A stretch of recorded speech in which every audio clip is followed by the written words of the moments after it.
Good afternoon, everyone. Welcome to today's webinar. My name is Barbara Scofidio, and I'm the editor of Prevue magazine and will be your moderator for the day. Our webinar features a good friend of the Prevue family, Martin Lowery of Opus Vertex International, an executive coach, leadership consultant, professional speaker, and certified clinical hypnotherapist. Martin was recently a speaker at Prevue's Meet Well Summit last month in Marco Island. We also have a brand new white paper written by him, hot off the presses, which you can download right from your console. Many thanks to our sponsors. Without them, we could not proceed with this webinar. So thank you to the Biltmore, Hotel X Carre in Mexico, Margaritaville Beach Resort in Hollywood, Florida, Naples, Marco Island, Everglades Convention and Visitors Bureau, and Virgin Voyages. I'm going to give you a few housekeeping tips and we'll turn it over to Martin. During the presentation, feel free to enter questions in the question box. You do not need to wait till the end. I'll gather them together and we will have a Q&A once he's finished presenting. And don't worry if you miss something, this webinar is being recorded and you'll receive a link via your email to access it at your leisure, and you can play it as many times as you'd like. We encourage you to stay on for the entire webinar because I will be announcing the winner of a $100 gift card right at the end. So do stay for the entire program. Finally, as an attendee today, as with all Prevue webinars, you're eligible for 1 credit hour toward your CMP from the Events Industry Council. So on that note, sit back, relax, because that's what this webinar is all about. And Martin, take it away. Thank you, Barb, and good morning, good afternoon, or good evening, based on where you are. It's a real pleasure to be with you today to talk about this important subject matter. And this is I think the third time we've covered this content with different audiences within Prevue events. I'm going to turn off my webcam now so we can focus on the content, and from that standpoint, we'll come back on camera to answer questions at the end. First of all, a quick disclaimer. I am not a medical professional, and the subject matter we're going to cover today is really informational and for background context for you. But if any of you are experiencing symptoms of stress or anxiety or sleep disorders or anything like that, please consult a physician or a professional therapist. You know, the work I do is really threefold. I'm an executive coach, and so I do a lot of one-on-one work with senior executives across North America and around the world. I facilitate intact executive teams and boards, and I do workshops and keynotes. But one of the things I've noticed in my coaching work is that almost everybody, I would say, and particularly in the last 5 years, is struggling more and more with this concept of life balance, and as a function of a lack of life balance, are experiencing more toxic stress in their lives than is ideal. And so one of the things I like to start off with is something that I first came across years ago at the Center for Creative Leadership when I was doing a leadership development program there in Colorado Springs. And that was the first occasion I heard of the shirt button metaphor. And if you think of a shirt button, there are 4 holes in the middle through which the thread runs that holds that button on your clothing. And metaphorically, we can look at these as the 4 areas of our life that demand our energy and attention. Career, what we do for a professional living. Family, however you define family in your world. Community, which is basically any group that you're connected with that does not have a professional affiliation or is not related to your work. You know, perhaps an alumni group, or you know, the people you hang out with at the tennis club, or maybe, you know, you volunteer at a charity or an animal shelter or a museum. But it's basically any group experience you have that is not directly work related. And then the 4th element is self-growth, how you're developing yourself physically, mentally, emotionally, and spiritually. And basically, the shirt button metaphor states that if you have fairly equal distribution of your energy across those 4 elements of your life, you have a pretty robust base to sustain any challenges that may occur in any one of those circles. And I must say, in my personal experience, some of the most successful executives I've worked with are profoundly good at really carefully investing energy in all 4 of these areas. Now, the reality is most of us probably don't have a shirt button that looks exactly like this. In fact, usually when I'm starting work with a new executive, I'll ask them to draw their shirt button showing proportionately where their energy is in their life. And it's not uncommon to see an illustration something like this, where they'll profess that the significant time investment or their primary energy investment is really around their professional space. And then they struggle to find time to devote to family. And then, maybe they have some time for community, maybe not. But often the one area that gets the least investment of time and energy is self-development, self-care. And as a function of that, it's a little bit like just choosing not to service your car. My car's purpose is to get me from point A to point B. But every several months, it does require an oil change, a tire rotation, the fluids getting topped up, and a general reconditioning. And if you do that, the car runs better and does its job better for a longer period of time. And self-care and self-growth and development is really the same thing. If we don't invest in ourselves, we become exponentially less and less effective in the other areas of our life. So one of the things I would encourage you to think about is, what does your shirt button look like now? Where are you putting your energy and attention? And if you were to set yourself a goal 6 months from now or 3 months from now, whatever is a reasonable time frame in your space, what would you like that shirt button to look like at some point in the near future? And then think about what practical steps you can take to affect that gradual change so that there's a better balance. Because at the end of the day, if your shirt button looks like this illustration up on the screen, and something goes awry with your career, suddenly that void is profoundly felt, and you don't necessarily have the robust support from the other 3 areas that would typically help you navigate that professional challenge. So I've always taken a time out periodically in my own life to keep reflecting on where my shirt button is and what I need to do to keep it balanced. And it just makes sense. Where are you investing your energy, and how is that setting you up for success across all areas of your life? One of my favorite quotes on leadership comes from Peter Drucker, who says, first responsibility as a leader is to manage your own energy and then orchestrate the energy of others. And clearly, if we do a better job at orchestrating our own energy, finding balance across these 4 important life areas, then we are more present in each of those areas to better affect and influence those other constituencies in our life to affect a better outcome for all concerned. And as professional meeting planners, we are constantly managing the energy and attention of all sorts of different stakeholders. So today's session is really about how we're investing in ourselves to ensure that when we do show up to lead our team, to lead the participants in the meetings that we plan, that we are doing that in the most optimal way. The other thing that has always fascinated me is that if we look at all the studies on toxic stress and the stress levels by different professions, meeting professionals have stress levels that are up there at the same level as an active duty police officer.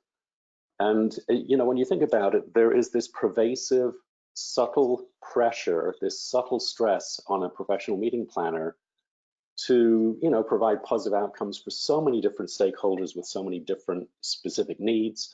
If we think about the life cycle of different meeting events and managing multiple meeting events synchronously, there is a lot of pressure to ensure everything goes well, and only some elements of that are totally within our control. When you think about the possibility of a weather event or something that impacts travel for either speakers or participants. There's all sorts of things that can go wrong. And that desire for us to manifest the perfect event, that's so prominent in most professional meeting planners I know, means that we set a very high standard for ourselves. And as a consequence, the pressure and stress is real. Now, what has always fascinated me is, the nature of the human experience today is so profoundly implicated by our past history.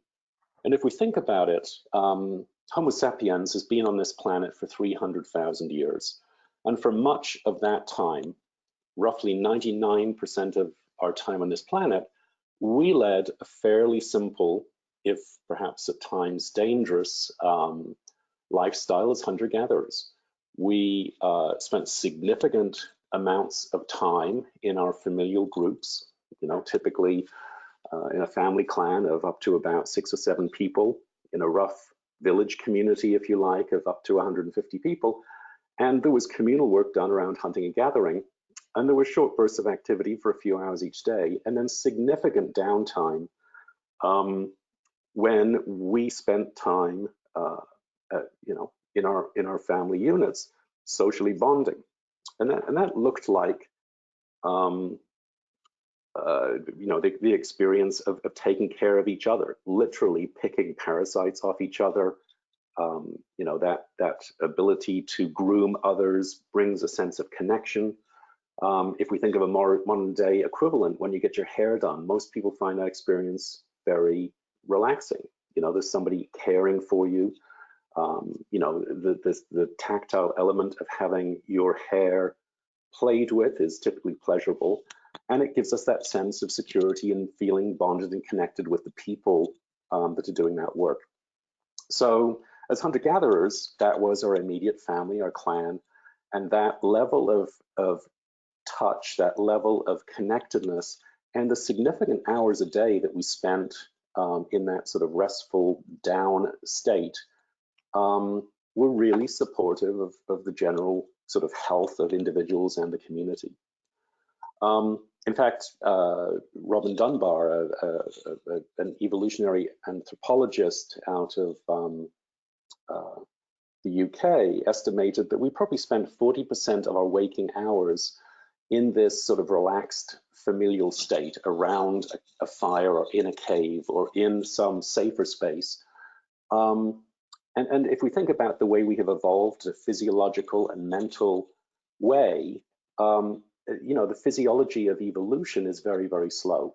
So basically today our bodies are optimally built for a lifestyle that we have not experienced for probably 30 or 40,000 years.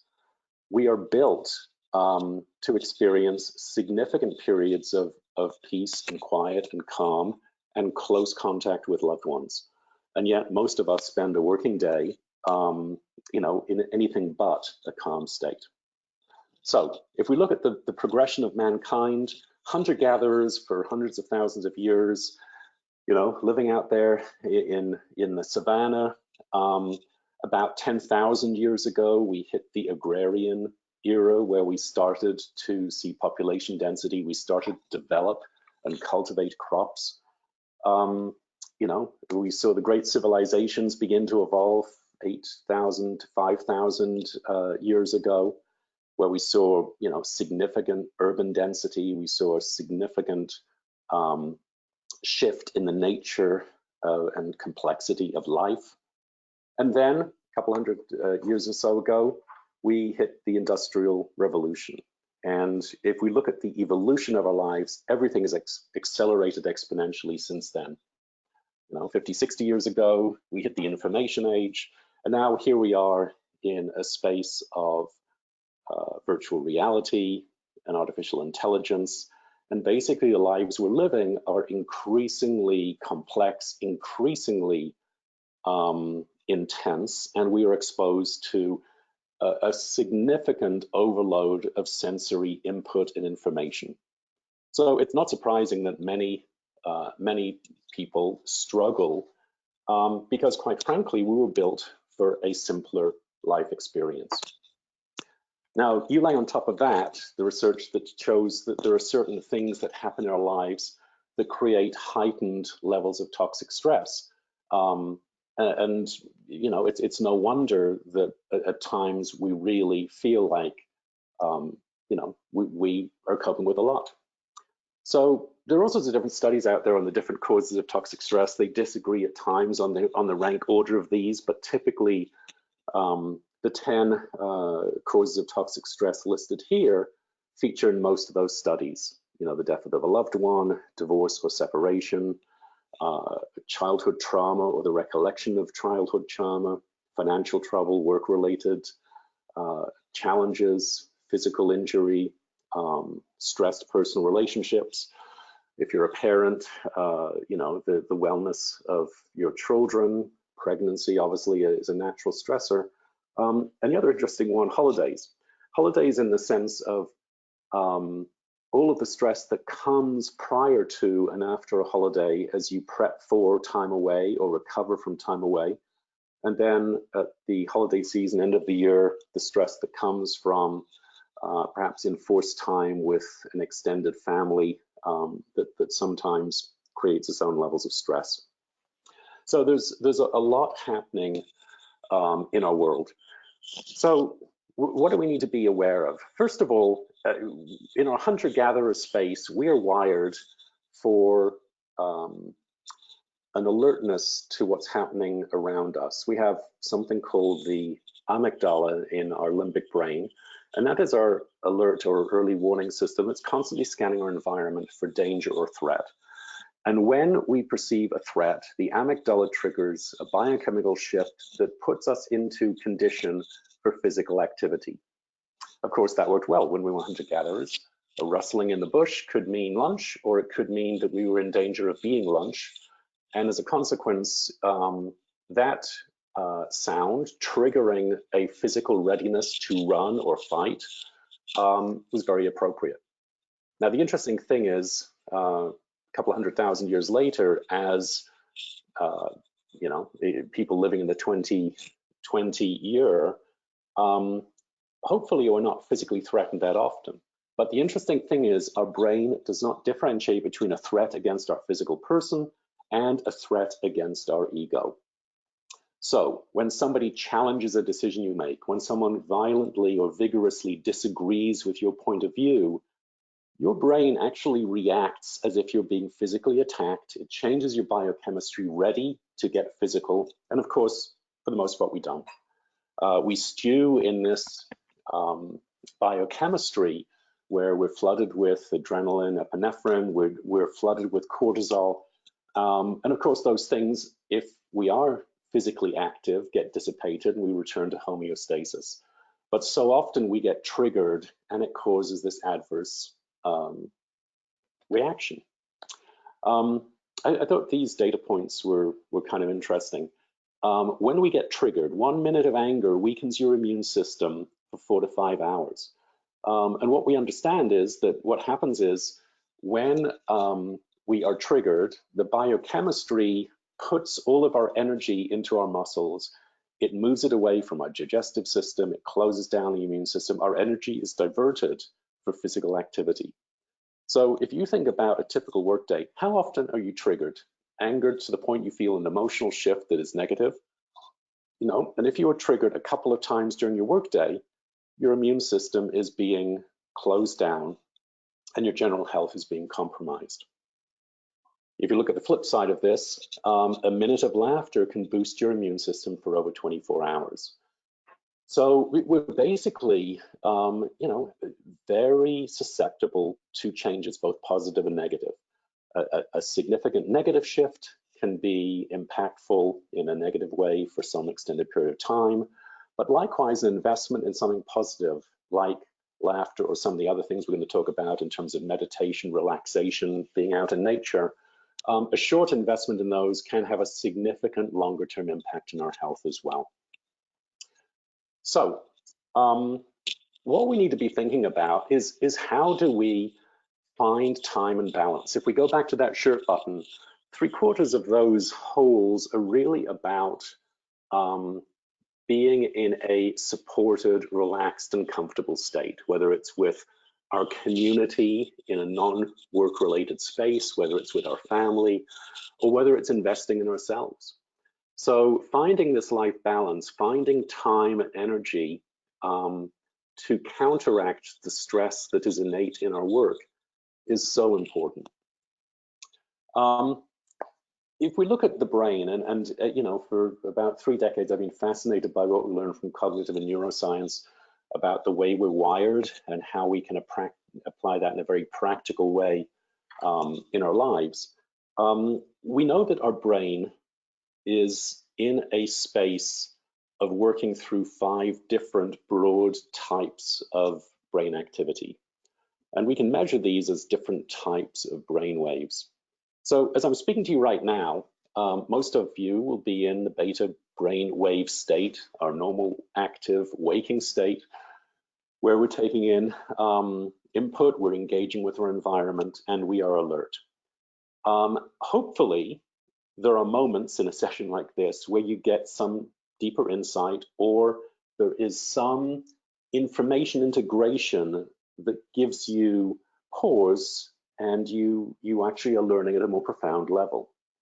So that's obviously a very positive state to be in, where we are integrating information, where we're putting together different fragments of information and having it coalesce into something more meaningful for us. And that is a heightened mental state that's very beneficial for us. The mental states that we are often needing more of in our modern lives are the alpha state. That is the state that we experience when we daydream, when we're feeling very relaxed, or we notice visual fixation.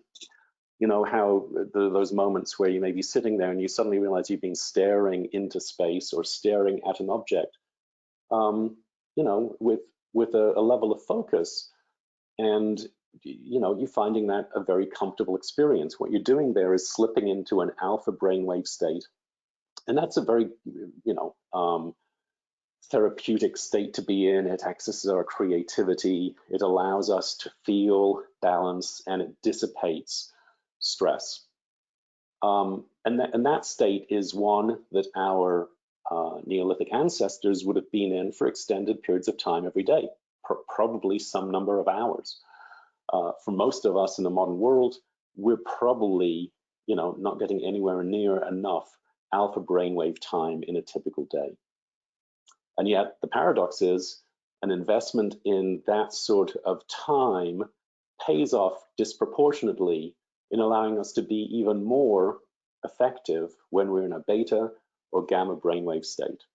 In other words, a small investment in peace and calm and relaxation, meditation, has a disproportionate beneficial impact that allows us to be more present, more vibrant, more effective when we are in a working state. Then we have the theta brainwave state, and this is the state that we experience every day as we slip into or wake up from sleep. It's that transitional period where we're not quite awake, but we're not quite asleep. We're just moving into that space that we find under deep meditation conditions, or perhaps under hypnosis. And as I say, we experience that state every single day. Just as you begin to wake up, you move through your theta brainwave state. Just as you are drifting off to sleep at night, you move through your theta brainwave state. And that again is a space that's very healthy, very therapeutic for us. And then when we hit a space of deep sleep, we move into our delta brainwave state. You know, one of the things I've always found fascinating, for the years I've been connected with hospitality, and much of my first 3 decades of my professional career were involved in hospitality. You know, I spent a significant number of years as a meeting professional, as a director of convention services, a director of convention centers, and so was on the meeting planning side from a supplier standpoint. And you know, as well in subsequent years, I've been a meeting planner on the other side of the equation. And what is very apparent to me is when you're in the meeting planning business, one of the things that often gets impacted is your ability to have predictable, regular sleep. And one of the things that we know is very beneficial to the human experience is to be able to have a pattern of sleep that allows us with some regularity to go to sleep at the same time, wake up after an appropriate number of sleep cycles. We'll talk more about that in a minute, and have that as a regular pattern of behavior. You know, everything in nature is controlled by cycles, the circadian cycles of the nature of our body and how it replenishes and refreshes our you know, systems, how we regenerate cells. You know, the cycles of night and day, the cycles in nature are so profoundly set, and our bodies and minds are so aligned to the benefit of being in sync with our cycles, that when they're disrupted, it can be very detrimental. Now, of course, the challenge for meeting planners is, you know, often when you're on site or during an event, you're working very long hours, you're not getting as much sleep, perhaps you're in a different time zone, and with the amount of travel that most of us in the meeting space do, you know, dealing with jet lag is an added complexity, that added stress to our systems. But yet, our ability to be thoughtful and proactive about managing sleep is so beneficial. So, you know, I've had the privilege of traveling a great deal, and I've always felt the benefit of global travel being one of the best educations you can get in your life. So I have no regrets for the travel I've done. I've traveled close to or in excess of 3 million miles. I've experienced 35 different countries, and that's great. But one of the things I have found that's important in living that way is being very proactive about thinking about sleep. So here are some of the things that I've learned over time that I found very helpful as I manage my health and well-being. And one of the first points of education that I came across many years ago in looking at some of the early books on cognitive and neuroscience was the anatomy of a human sleep cycle. Now, it all varies a little bit from us person to person, but on average, a human sleep cycle is 90 minutes long. And we move through a very predictable set of experiences as we slip out of the alpha brainwave state into theta, and then finally into delta. And at different elements of that sleep cycle, the body is going through different processes around boosting our immune system, around sort of restoring and replenishing our physicality, around processing the information of the day. You know, one of the things we know in the delta brainwave state, deep sleep, one of the last phases of the human sleep cycle is REM sleep, rapid eye movement sleep. And that is the part of a sleep cycle where we process some of the more complicated emotional experiences of the prior day.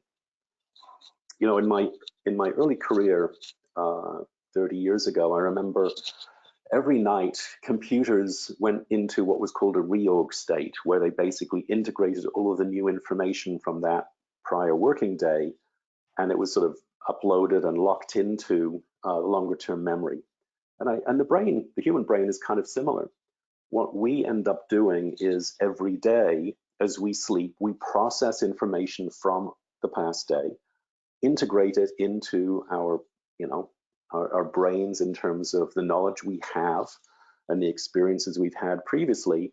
And as a function of sleep, we integrate all of that information, we further connect the dots and make sense of everything that's happened to us. If we have a complete sleep cycle, that is a healthy thing. If we wake up in the middle of a sleep cycle, we tend not to feel that good. We have that sort of groggy, disoriented feeling, you know, that most of us don't like. And you know, in my early career, I just sort of assumed that was something I had to accept. Having read a little bit about human sleep cycles, I realized that what I really need to do is proactively manage my sleep experience so that I sleep in complete sleep cycles. I'm seeking to sleep in as many complete cycles as I possibly can, given the constraints of my work at that time. So I know it takes me approximately 10 minutes to fall asleep. I then need to think about how many multiples of 90 minutes, because my sleep cycle, based on my sort of observation and first-hand experience, is about 90 minutes. How many complete 90-minute cycles can I get in before I need to wake up? So consequently, for me, I need to sleep 90 minutes, 3 hours, 4.5 hours, 6 hours, 7.5 hours, or 9 hours. So the notion that 8 hours sleep is the right number of hours of sleep actually is a misnomer. For me, it's 7.5 or 9. If I wake up after 8 hours of sleep, I'm waking up in the middle of a sleep cycle and I don't feel as good. You know, just a few weeks ago, I was in Istanbul and I had to get up for an early flight back to the States. And on doing my calculation, I realized it was better for me to get 2 complete sleep cycles, sleep for 3 hours and wake up earlier than I needed to, rather than try and squeeze in half of an extra sleep cycle and then wake up and feel less good. So sleeping in complete cycles is very beneficial to our health. The other thing, and particularly as meeting planners, if we're on site during conference or at an event we're responsible for, we may not get as much sleep as we would like on any given night. So there we need to consider the power of napping. Now, what brain science tells us about napping is that if we get a nap of about 20 minutes, that is a good nap, because we are in the early part of the sleep experience. We're in the theta brainwave state.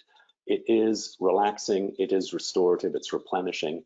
We have not yet slipped into a deeper sleep state. So the perfect length of a nap is 20 minutes. If we have more time available, and if we have a sleep deficit because of the nature of the work we've been doing, it's beneficial to sleep longer, or if we have the ability to sleep longer, you know, try and sleep for 1 complete sleep cycle, which for me would be 90 minutes.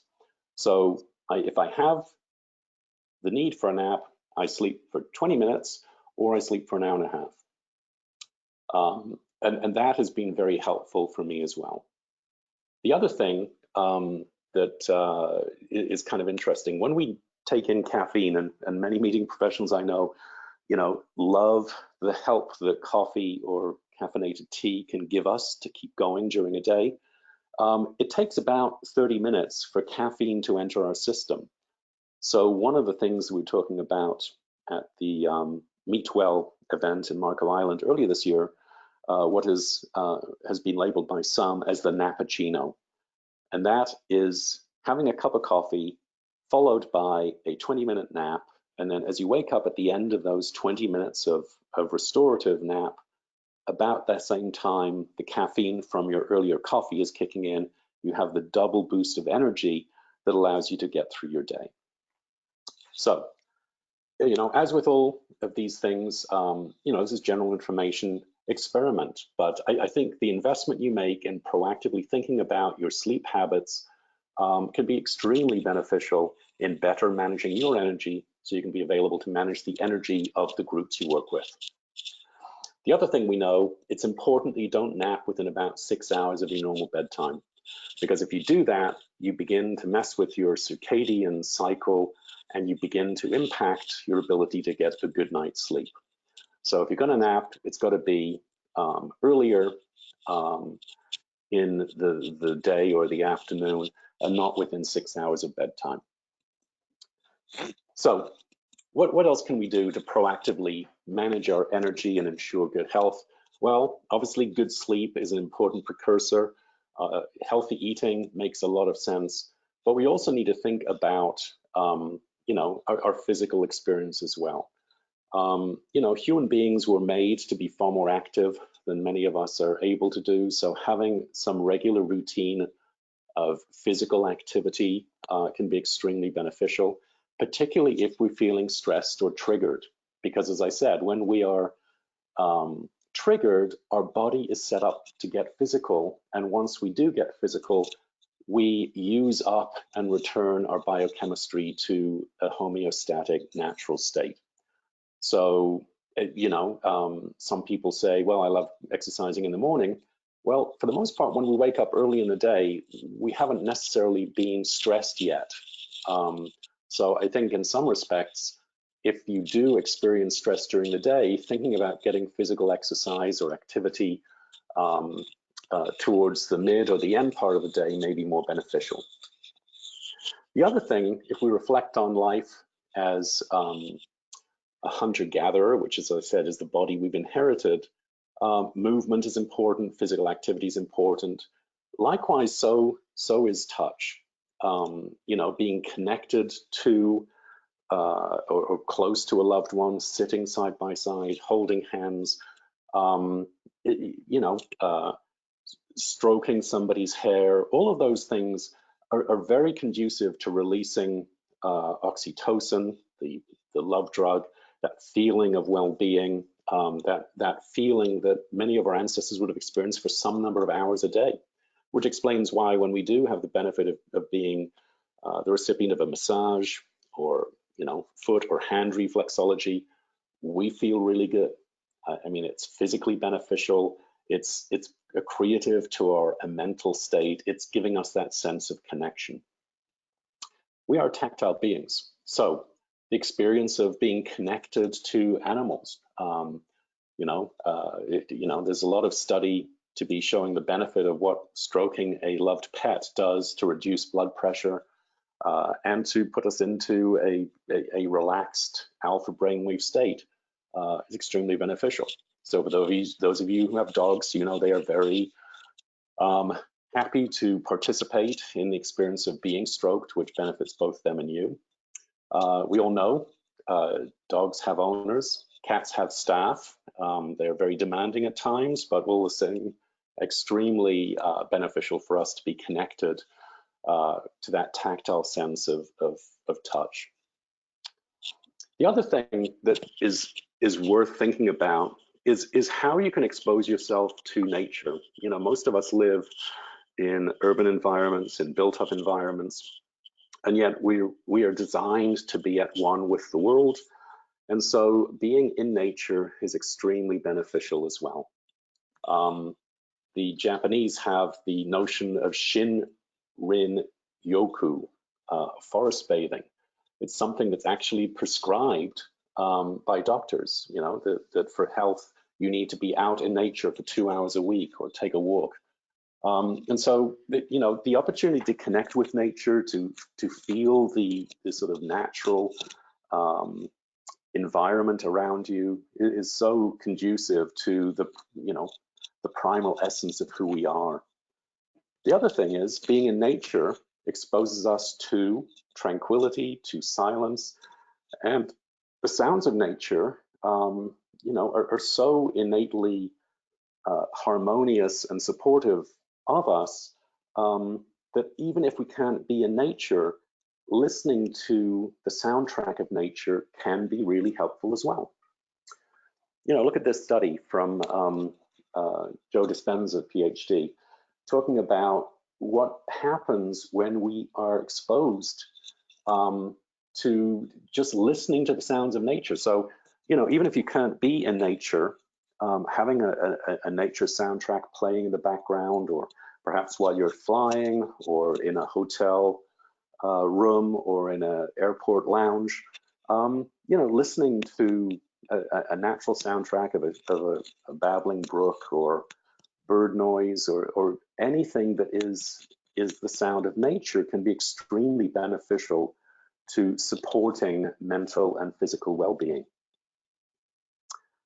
A few years ago, there was an interesting article in the Harvard Business Review that basically was saying we need to get more silence in our life. And it was looking at all of the successful business people, entrepreneurs, and writers that many of us are familiar with, and how all of them made an effort to embrace the power of silence. You think about the modern world, from the moment the alarm clock goes off in the morning, we tend to have constant sensory input. You know, whether it's the morning news in the background as we get ready, the ambient noise of traffic around us as we commute, you know, the day-long barrage of input from colleagues and other stakeholders in meetings. We very rarely get silence. And yet we know silence is incredibly therapeutic to the body's ability to heal. So embracing the power of silence, finding more silence in your life, even if it's just for a few minutes, can be so beneficial. Which brings us to this issue of meditation. Now, you know, I've personally had a meditation practice for about 25 years now, and I find it incredibly supportive. But there's so many misconceptions. Meditation is not about becoming some reclusive guru who sits in a cave. Meditation is simply about stilling the busy mind you have to allow things to settle down. You know, I often think of the brain of a meeting planner is not unlike a snow globe. If you think of a snow globe and you think of it being shaken vigorously and all of those thousands and thousands of snowflakes swirling around, you know, that is pretty much the human experience that most of us in a professional capacity have every day.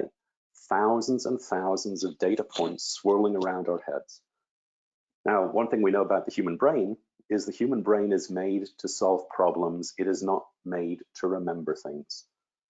I'm going to say that again because it's an important point. The human brain is not made to remember things. It's made to solve problems. So one of the ways we can proactively mitigate potential stress is to be very present about capturing to-dos in the moment, either on a pad of paper or in your smartphone on a note page. At the moment you know you need to do something, get it out of your head, capture it on a list, and that reduces mental stress. Trying to mentally hang on to, you know, the 3 or 4 things you've got to do for your personal life, the several things that you know you need to do professionally that gets added to every hour. The subtle stress of trying to remember all of those things is just not helpful or healthy. So use a capture device, a checklist, a to-do list, your smartphone. Get out of your head everything that you need to do so that you can relax knowing that it is being captured, you can handle it in good time.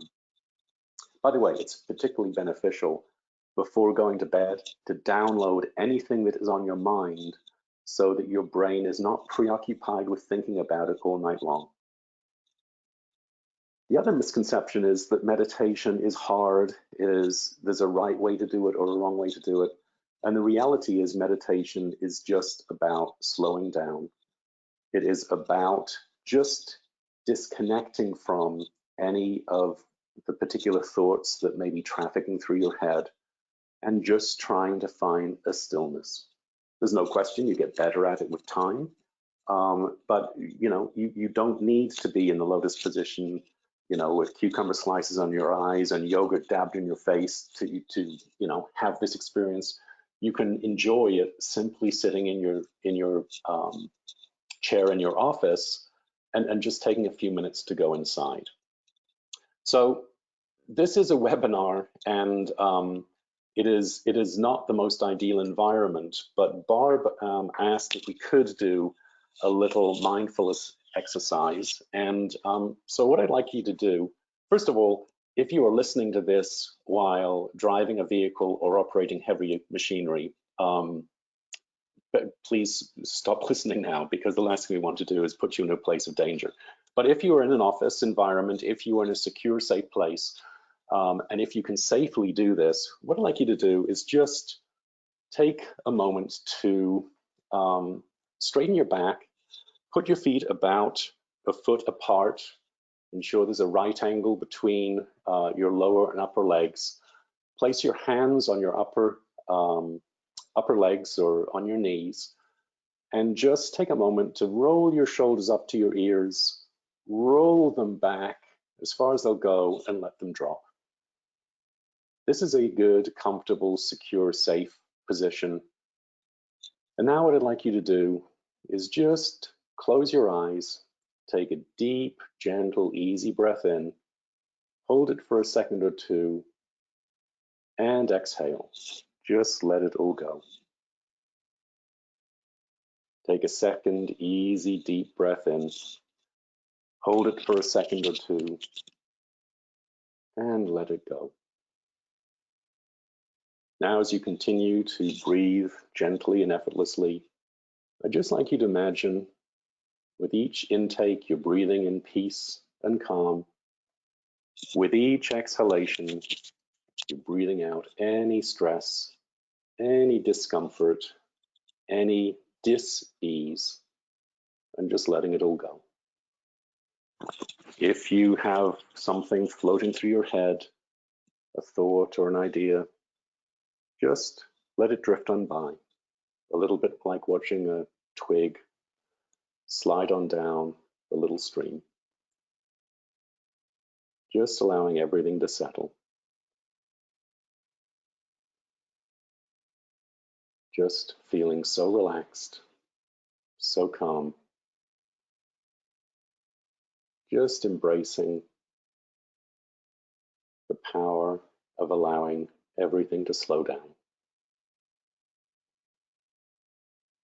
Just want you to imagine a beautiful wave of peace and calm just starting to swirl around through your feet, raising up through your lower legs, through your knees, into your upper thighs.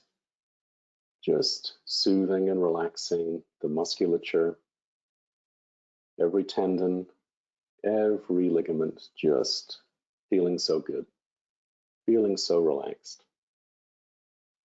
Your body feeling secure and supporting you in a safe manner, but just returning to a perfect place of optimal health.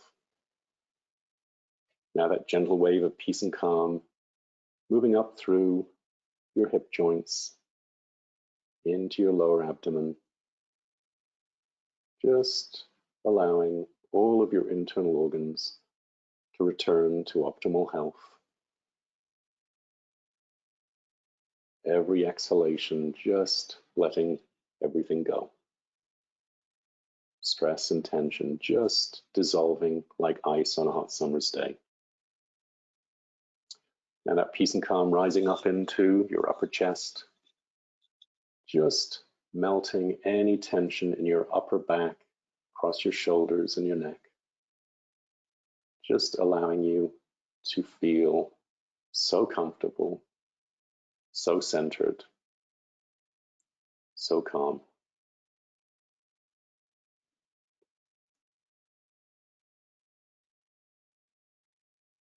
Breathing in peace and calm. Exhaling and just letting everything go.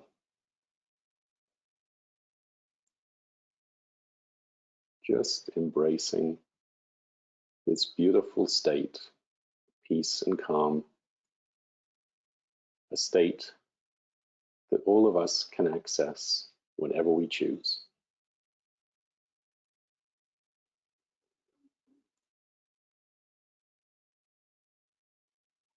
Now in a moment, I'm going to count from 1 to 3. And we're going to be back and fully present. Number 1, just feeling positive energy beginning to move through your body. Just feeling so connected, so integrated, so at one, mind, body, and spirit. Number 2, more energy moving through you, energizing, refreshing, renewing. And on the next number, I want you to open your eyes. Number 3, open your eyes wide awake. Take a deep breath in and stretch.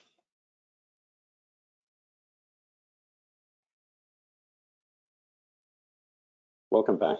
You know, just a few moments of peace and calm, just a few moments connecting with the sounds of nature, just a few moments embracing a guided visualization or meditation or relaxation, and there are many of them.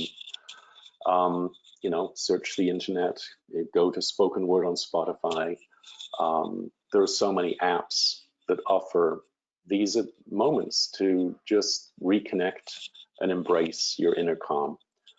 And that's what I encourage you to do. You know, your ability to be present, to be powerful in your profession is proportionate to your ability to take care of yourself and to find peace and calm and to find life balance. I hope you will take a moment to read the white paper that we put together and is available through Prevue. I really appreciate Barb's help in allowing me to share this message now with several hundred meeting professionals, including those of you on this call. I look forward to answering questions you've got. You know, there's no question, meeting and event planning is one of the most profoundly satisfying careers. The ability to give stakeholders, participants, a life-changing experience is extremely rewarding. But your ability to do that is really driven by your ability to manage your own energy and attention, and that comes with life balance. Finding time to invest in a little bit of silence, investing in good quality exercise, eating, regular creative sleep is so beneficial. And I hope there's something in this presentation that resonates with you and you'll take away and most importantly enact in your life. With that, I would like to thank you for your attention. We have time now for Q&A, and it is my pleasure to connect back with you via video camera and ask Barb to perhaps moderate any questions we may have. Thank you, Martin. That was just the perfect way to end the hour. I do have a few questions, and we do have a few minutes, so I say let's go for it. One of them is really about your preference. Cheryl asked, what specific nature sound relaxes the most? You know, that is a very personal thing.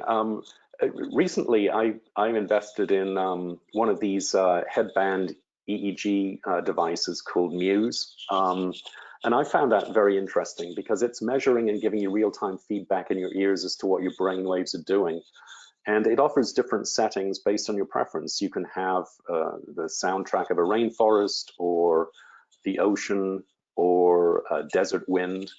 And you know, for me personally, the ocean I find interesting. And basically the Muse headband, you put it on your head, it connects through a free app on your iPhone, and it gives you the crashing waves. And as you calm your brain, the velocity and frequency of the waves decrease. And finally, you've just got this sort of bubbling noise of like a tidal pool. And one of the things I like about that is it allows you in real time to know how effectively you're proactively managing your ability to still your brain. And you know, you start off and the sounds of nature are quite intense if you're in gamma or beta brainwave state. And then as you move into alpha and theta, the sounds of nature just become more relaxed and more soothing. So for me, the sound of the ocean does it, but it's different for all of us. So whether it's bird sounds or a stream or you know, wind in the trees or rainfall, it's really what works for you. Okay. Another question, I think we could all benefit from this. Do you have a strategy for regaining composure immediately after a crisis happens at an event? This woman says she carries it around for hours. Yes. Okay. So this comes back to the amygdala. So when you are in crisis at an event, and of course it happens so many times a day at almost every big conference, there's always some participant that's got an issue, and there's almost invariably moments where many people will be triggering you.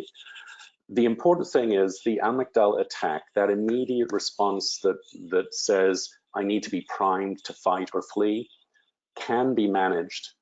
But it requires us to pause and be very present and take a few deep breaths. You know, the old adage, take a deep breath and count to 10. There's a lot in that, because in counting to 10, the immediate visceral emotional response of an amygdala trigger is pretty instantaneous. If you can take a deep breath and count to 10 and allow yourself to become more present, your cognitive, logical prefrontal cortex, your brain kicks in and begins to look at this in a more logical way. So I think the key is, as something is like that is happening, is to be aware and say, I'm not allowing myself to get triggered. I am going to manage my own energy and attention, and I'm going to deal with this in a very pragmatic, logical way. Right. Take a deep breath. But by the way, from my early years in the hotel business, one of my first jobs was as a management trainee in the 2,000-room Queen Elizabeth Hotel in Montreal. And for months, I occupied the role of assistant manager in the lobby, which was complaint central. And I would have 40 or 50 angry guests in front of me every single shift. And I found in that experience, my ability to remain calm helped calm them down. My ability to let them talk out their issue, get it out, and sometimes they would tell you their story 4 times over, but eventually they would run out of steam. So nodding, being attentive, being present, tell me more, just let them get it out of their system. And all of that time, first of all, you're regaining your composure. Second, you're allowing them to vent the emotion and get it out. And when they are done, they are in a place to be more pragmatic and more logical. And for me, the magic sentence was, how would you like me to resolve this for you? It's very easy when people coming at you to throw stuff at them, but it's very different when you say to them, okay, what do you want me to do to make this right? Right. That forces them to be clear. And often people will say, well, I just wanted you to know, which is fine. Or if they really do want something of value, they have to come out and ask for it. And that often causes them to moderate what they're asking for, because now the emotion has passed, their cognitive, logical brain is kicking in. They're in a position to have to expressly ask rather than just hope you give them something. So I think, take a deep breath, count to 10, be present about how your energy is going to manage their energy. If they're excited, there's nothing more compelling in a crisis than centered, calm energy. And as meeting professionals, we need to exude that. I once heard an Indian guru say, the power of your words is proportionate to the silence you keep in your life. And I found that, from even just 10 minutes of meditation a day, that silence allows, when I need to, be more persuasive in expressing myself. I hope that helps, but take a deep breath, count to 10. Don't allow their emotion to impact you, and then ask them, how would you like me to resolve this to your satisfaction, and put the ball in their court. Great takeaway. And I got quite a few takeaways from this. So I'm sure that the audience did as well. In fact, I've had 3 different people ask if they can access the recording, and it will be sent, an email will be sent with a link within the next day or 2. So people can listen to it and share the link with their friends. I unfortunately have to wrap this, but I would like to congratulate Jennifer Wellington, who will be receiving a $100 gift card for staying on the program, as I see just about everybody else did too. So Jennifer, we will be in touch with you with that. And any additional questions that I didn't get to, I will pass to Martin and we'll get back to you. So I am thrilled once again to work with you, sir, and appreciate your wisdom. And I hope everybody else has a great rest of the day. Thank you so much. Thanks, everybody. Take care.